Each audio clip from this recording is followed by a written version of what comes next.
gave you the news. Printed the info, we gave you the clues. Hey everybody, welcome to Navel Gazing, the Valley Indie Podcast. My name is Eugene Driscoll of the Valley Indie. It's a nonprofit online newspaper in Connecticut covering Ansonia, Derby, and Seymour. Find us at valleyindy.org, Valley Independent Sentinel, facebook.com, Valley Independent Sentinel, Twitter, we're Valley Indie, I think.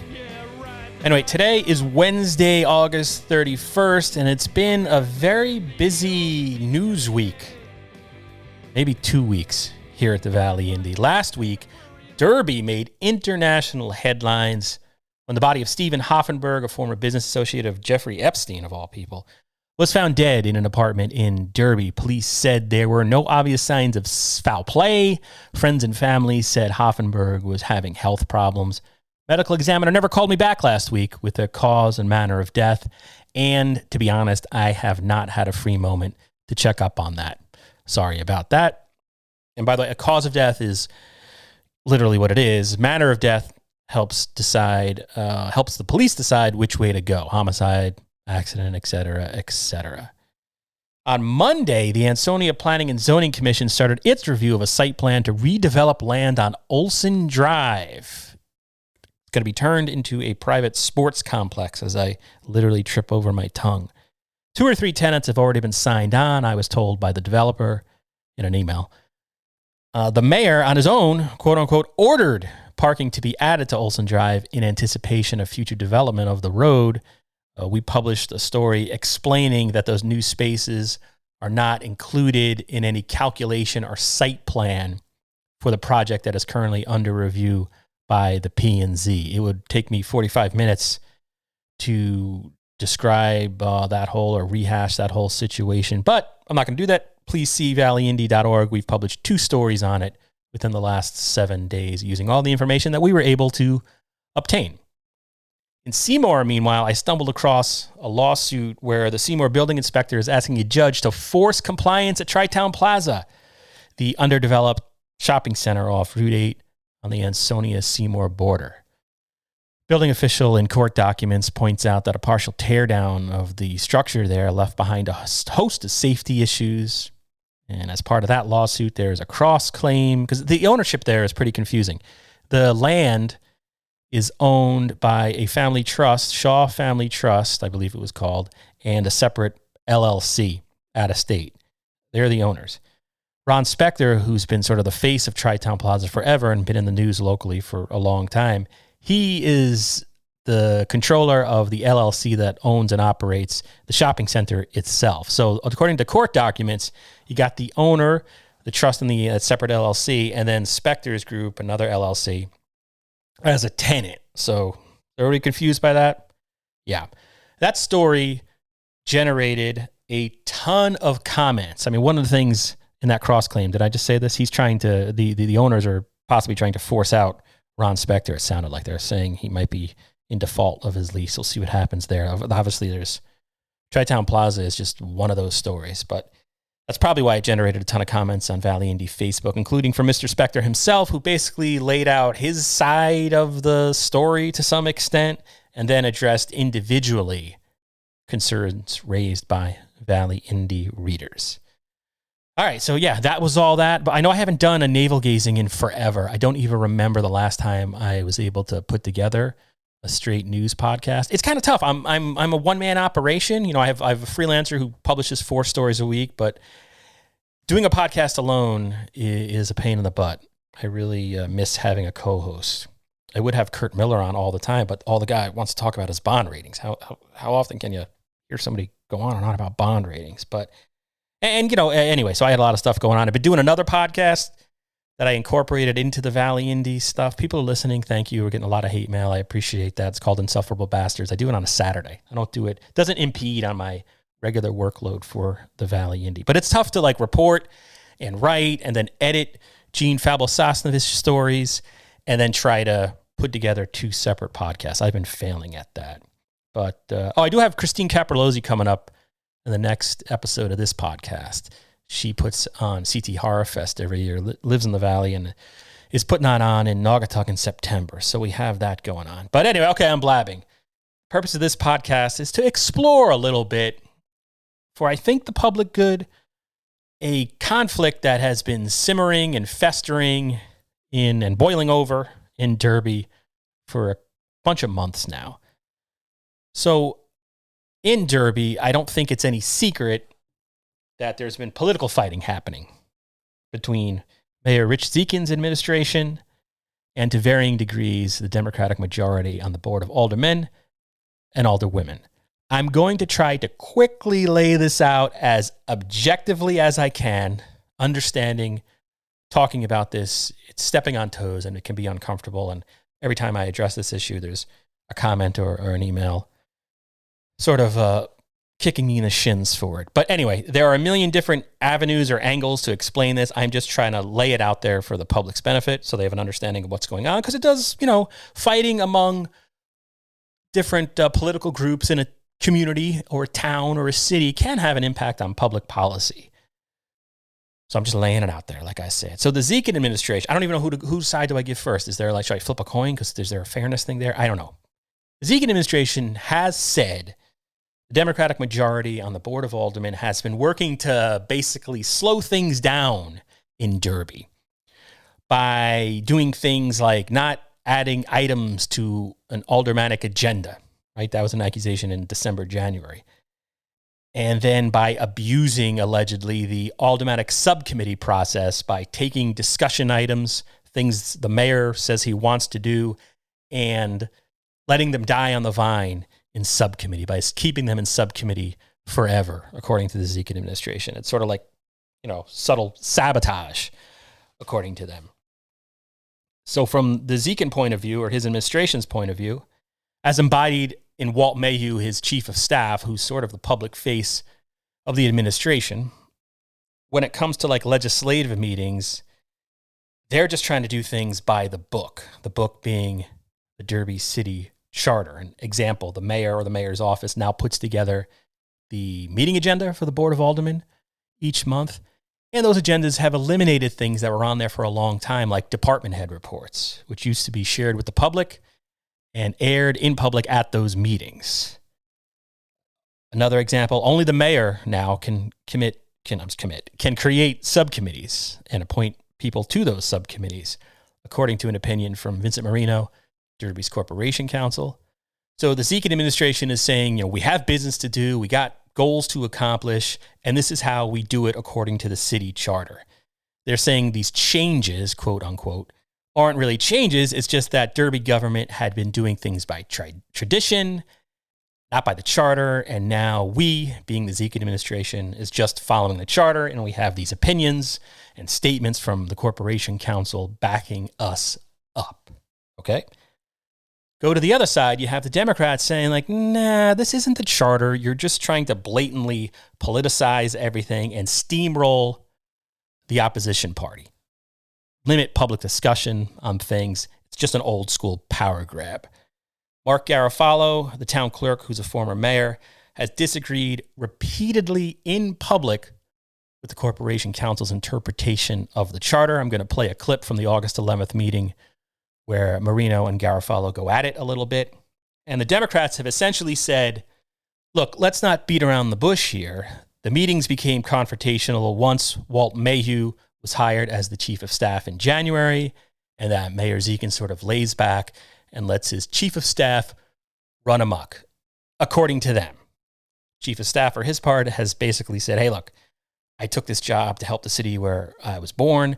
I'm just working my fingers to the bone and to move the city forward. And these Democrats are essentially just being obstructionists, trying to stop any type of progress we're trying to make. Then outside of all that, you have the fact that Mayhew ran with the Democrats and was voted city treasurer and to the tax board as a Democrat, and then joined the administration, the Zekin administration, at the beginning of this year. So, locally, it's not unusual, especially as far as I can tell in the Valley, for people to switch political affiliations or candidates, at this local level. But I guess it's kind of seasoning on this Derby dispute which now really comes up at every alderman/alderwomen meeting. So that brings me to the audio from the August 11th meeting. I'm running out of breath just sitting here in my living room talking about this. It's a miracle COVID didn't kill me. That's how out of shape I am. Just doing a podcast makes me lose my breath. If this doesn't prove vaccines work, I don't know what did. The fact that COVID entered my house and I apparently didn't get it, so I survived. So anyway, yeah, all right, a tangent there. So this conflict and sort of these issues and these procedural things came up at this August 11th meeting. What you have essentially now is a lot of Derby officials are essentially beating themselves up with Robert's Rules of Order and the Charter and all that kind of stuff. And at this August 11th meeting, what they're talking about, there's the senior center issue in Derby, right? There's been a proposal on the table for a while now to close the Derby Senior Center and merge with a new Ansonia Senior Center that's under construction at 65 Main Street. Now, this is an issue where both sides are accusing the other of political maneuvering. The Zekin administration wants to merge with Ansonia, but the simple fact of the matter is the administration has not been able to get enough votes from the Derby Board of Aldermen to make it happen. It's a complicated issue, multi-sided issue. In the last few months, I'm just going to summarize this a little. I'm leaving out a lot. I'm just going to say that in advance. In the last few months, Alderman Brian Capolo, a Democrat who represents the 2nd Ward, successfully got the issue put back into a subcommittee, which ticked off the Zekin administration. And at that community relations subcommittee meeting, names were recommended to create a Derby Senior Center search committee, right? And the goal of that committee was to search within Derby's borders for a possible location for a Derby Senior Center. They recommended, I have it on a piece of paper here, the following people be put on the subcommittee. Again, this was the Community Relations Subcommittee, I think from July, maybe it was, I'm not sure. So they were going to put Barbara DeJaneiro, Rob Hyder, that's from the Board of Aldermen, Alderwomen, and then from the Tax Board, Jennifer DeRoche, she's a Democrat, Jeffrey Polis, that's a Republican. Then from the Elderly Commission, they were going to put on Shirley Erickson and Elizabeth Lally. Then from the Senior Center Membership Executive Board, Charlotte Ritter, and then just random Derby residents, Shirley Biani. So the expectation out of that subcommittee, again, the Community Relations Subcommittee, with the Senior Center issue, Senior Center Search Committee, right, that they had named people to, they had recommended these names be put on there. The expectation was that these names would be in front of the full Board of Aldermen and Alderwomen at their August 11th meeting. Okay, so here is Alderwoman Sarah Wadomski. She is the president of the Board of Aldermen, and she is asking about the issue at the very start of the meeting. Let me see if I can locate the audio, and here we go. And then I just have a question. Is in the community relations, is the 6.2.5, is that being 6.2.5 is membership of the Senior Center Search Committee. Discussed tonight, voted upon? It's confusing that it's in that section, but not in new business. 6.2.5 Senior Center Search Committee. That should be voted on tonight. So I already appointed that. Okay, so what happened right there is Alderwoman Wadomski is saying that we already put names on there. We thought we were going to vote on the names that this subcommittee had added, and you have the mayor saying, I appointed people. So it was supposed to be approved by the Board of Aldermen. Yeah, so under... Okay, so what's happening there is Wadomski is saying, well, I thought any names added to this committee, this new committee, the Board of Aldermen, Alderwomen are supposed to approve, and now we have the Derby Corporation Council stepping in. Under the charter, the mayor is the appointing authority of the committees of this body. So the mayor made the appointment of the committee, and I believe was notice provided of that. I believe I thought notice was sent out of the appointment of that committee. But under the charter, it's the mayor has the authority to appoint committees, and only the mayor has the authority to appoint committees. So all our votes in the past were moved. Well, again, under the charter, only the mayor has the authority to appoint committees. That's the yes. I I guess. don't know of any of the other authority, under the charter of anyone else to appoint committees other than the mayor. Okay. All right. So, All right, yeah, so that gives you a taste of what's been happening at Derby meetings the past few months. And by the way, it turns out the mayor, he did make his own appointments to the Senior Center Search Committee. There was one created by the mayor. The names, as far as I could tell, weren't included in the agenda packet or mentioned at that August 11th meeting. I don't think the item came up for discussion again. And I thought I listened to it, but I don't remember, talking about the recording, but I don't think it came up again. But anyway, I got a list of the names from Walt Mayhew, the mayor's chief of staff, and yeah, they're different than what the subcommittee had said. The new members are Alderman Gino Di Giovanni, Brian Capolo, then the same members from both as before, Jeff Polis and Jennifer DeRoches.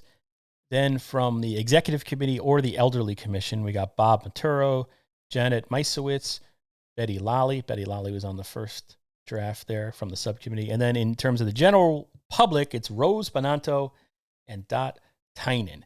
And then just to read this, this was sent to me by the chief of staff. Derby Senior Center Search Committee, consistent with the request made at previous Board of Aldermen, Alderwomen to the mayor. The mayor has appointed a Derby Senior Center Search Committee. The purpose of this committee is to identify any property located within the city limits of Derby available for acquisition by the city for the purpose of constructing a new senior center. The committee, through its chairman, which is Capolo, I believe, is to report its findings back to the Board of Aldermen, Alderwomen in writing in time for the next regularly scheduled meeting of the Aldermen on September 8th, 2022. For a property to qualify, it must meet the following conditions. It must be available for purchase, evidenced by one of the following: an active listing on the property by a realtor, a signed letter by the property owner indicating a willingness to sell the property, and the purchase price they are willing to sell the property for. The property must be able to be used for the construction of a senior center that is single level, a minimum of 5,000 square feet, and have a minimum of 60 parking spaces. The construction of the facility must meet the requirements of the zone where the property is located, etc., etc. So as far as I know, this committee has never met that the mayor formed. The mayor's office said they're not aware of any meetings. I haven't seen any agendas. I checked in with the town clerk, who's not working this week. So I could be wrong there. Maybe they did meet. I just haven't seen anything online or on Zoom about this particular committee whose work is supposed to be done September 8th. We'll see what happens there. But all right, I realize I just went off on a tangent there. But because the other thing going on with the Senior Center Committee, so you have this search committee that was formed, two different versions of it, but the one the mayor appointed is apparently the one that's supposed to meet, are supposed to be doing this work. But then you have Derby is still pursuing, the administration is still pursuing grant money with the city of Ansonia.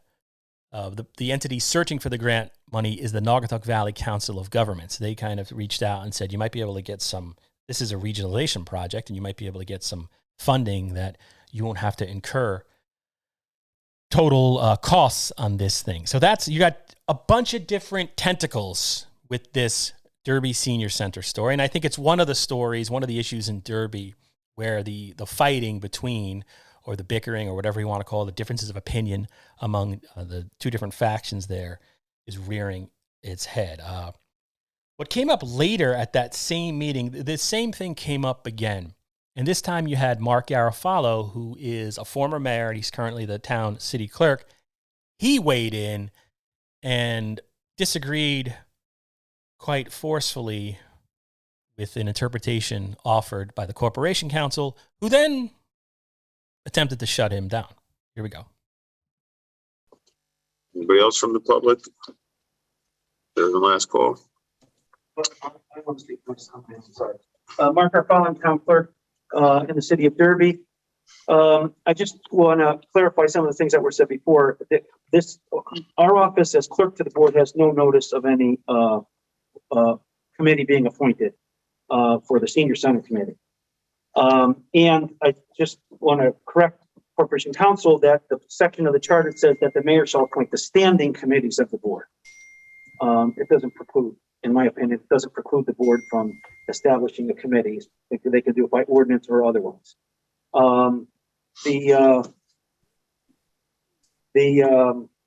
being said, there are items on the agenda. I've asked for this before, so I'll publicly ask for it again.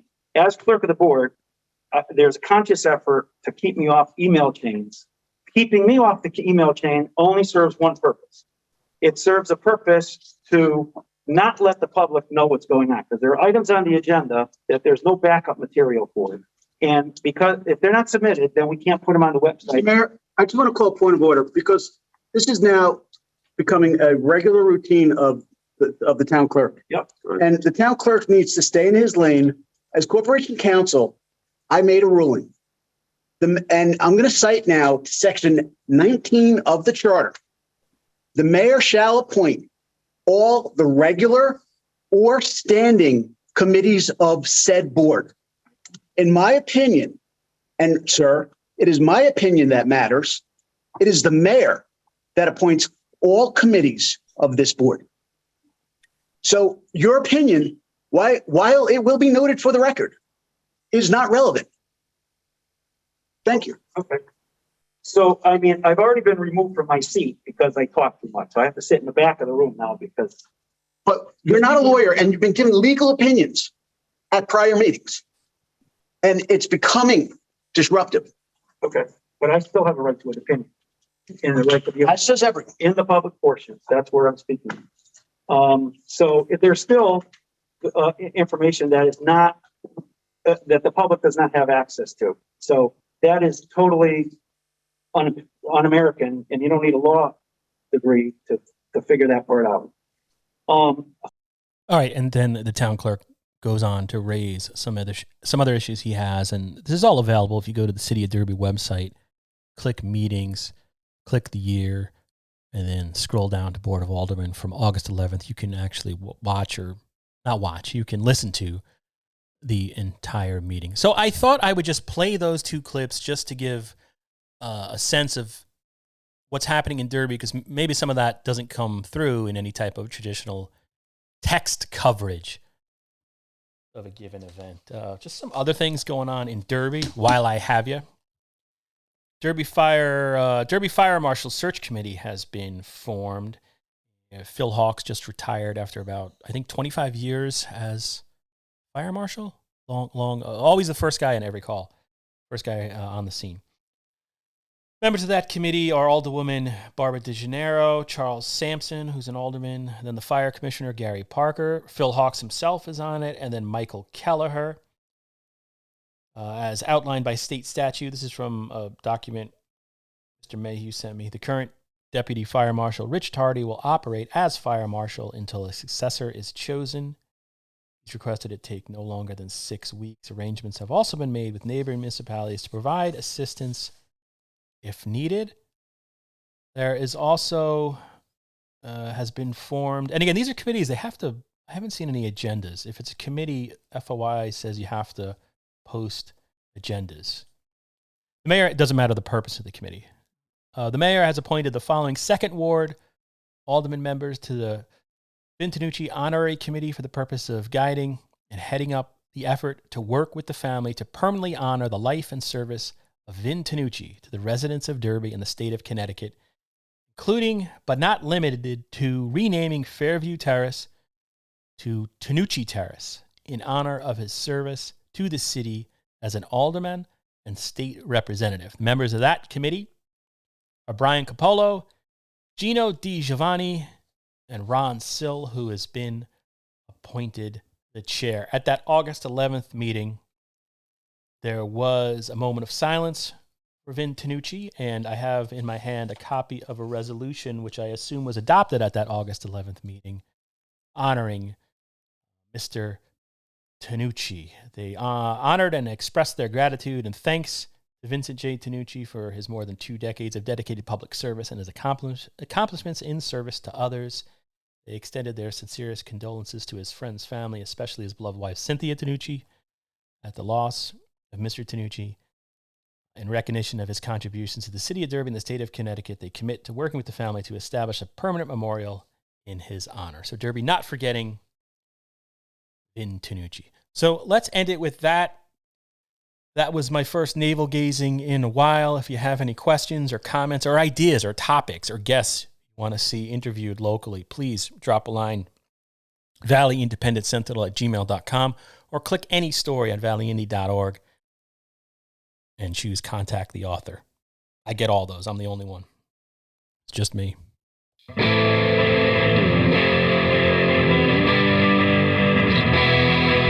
hundreds of years we brought you the news. Printed the info, we gave you the clues. Owners' profits were always sky high. Ho, ho, slow down there, Speed Racer.